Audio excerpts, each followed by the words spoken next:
Here's a 7.3 Powerstroke turbo that a local guy brought me earlier. He brought it to me and it was good. I gave it back to him. He put it back on the truck. He installed a tuner, and you could just see how quickly this thing failed from a thrust bearing failure.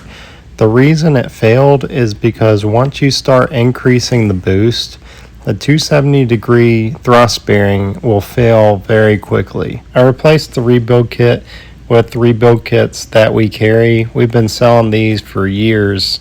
We started selling these around 2013 when we started Amazon. These kits never have any problems. They're super durable. They're 360 degree and they use a copper bar thrust bearing. If you get a 360 degree kit with the steel bearing, you're still going to have problems.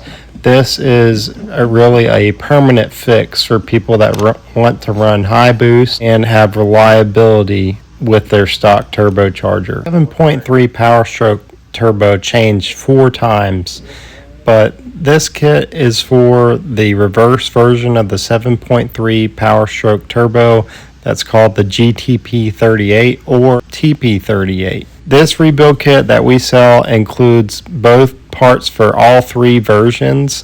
One part that is different is the compressor housing O-ring changes from the earlier models to the later models, so both of those are included, and the bearing housing to steel plate O-ring changes, both of those models are included as well.